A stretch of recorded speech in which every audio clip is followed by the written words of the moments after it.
आता पाहूया टॉप 9 मोठ्या बातम्या।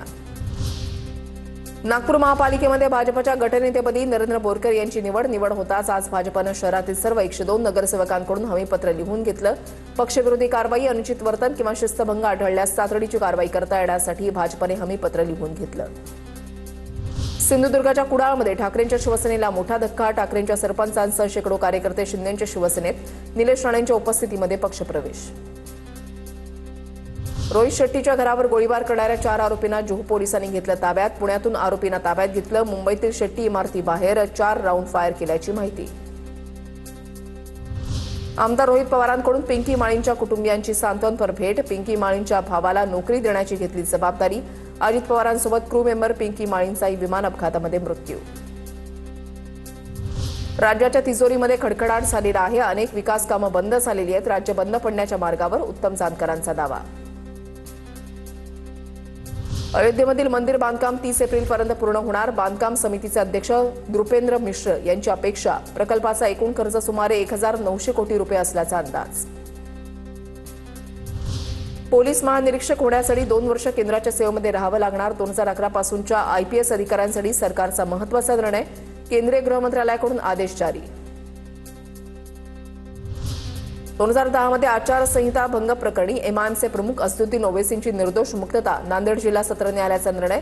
मनपा पोटनिवडणुकीमध्ये विनापरवानगी रॅली काढून प्रचार केल्याचा आरोप।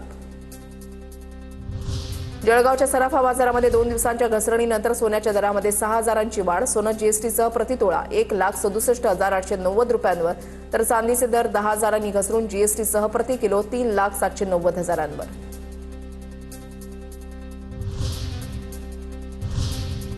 आता पाहूया टॉप 9 महत्त्वाच्या बातम्या।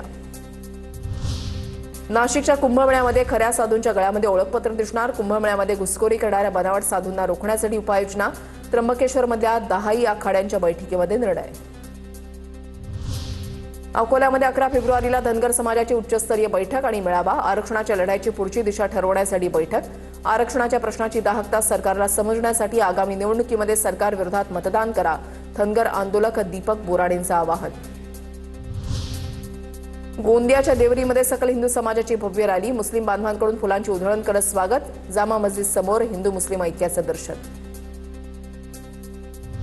म्हाडा मास्टर लिस्टवरील मूळ भाडेकरू रहिवाशांची संक्रमण शिबिरातून सुटका करणार। वारसदारांची पात्रता निश्चिती करून घरांच्या वितरणासाठी अर्ज मागवण्यास सुरुवात। 15 फेब्रुवारीपर्यंत ऑनलाईन अर्ज करता येणार। पिंपरी चिंचवड शहरामध्ये 582 पोलिसांची पदं रिक्त। शहरामध्ये एका पोलिसावर पडतोय 940 जणांचा भार। पोलीस दलामध्ये 5370 पदं मंजूर, तर केवळ 4788 पोलिसांचं मनुष्यबळ सध्या उपलब्ध। 10वी-12वी परीक्षा देणाऱ्या विद्यार्थ्यांसाठी राज्यस्तरावर समुपदेशकांची नियुक्ती। 10वी-12वीच्या परीक्षा विद्यार्थ्यांनी निराशेतून देऊ नये यासाठी निर्णय। विद्यार्थ्यांना वेळीच सल्ला मिळावा यासाठी राज्य मंडळाकडून संपर्क क्रमांक उपलब्ध। दादर इथल्या स्वातंत्र्यवीर सावरकर सदन जागतिक वारसा स्थळासाठी पात्र। अभिनव भारत काँग्रेसचे पंकज फडणवीस यांची उच्च न्यायालयामध्ये जनहित याचिका। भारतीय पुरातत्व सर्वेक्षण विभागाकडून उच्च न्यायालयामध्ये प्रतिज्ञापत्र सादर। देशभरात ऊसाचे गाळप वेगानं सुरू असून आतापर्यंत 193 लाख टन साखरेचं उत्पादन। राज्यामध्ये 206 सहकारी आणि खासगी कारखान्यांच्या माध्यमातून आतापर्यंत सुमारे 79 लाख टन साखर उत्पादित। चंद्रपूरच्या सोरगावमध्ये वाघाच्या हल्ल्यामध्ये शेतकऱ्याचा मृत्यू। शेतकऱ्यांमध्ये भीतीचं वातावरण। ताडोबाच्या बफर क्षेत्रामधला या महिन्यामधला दुसरा बळी।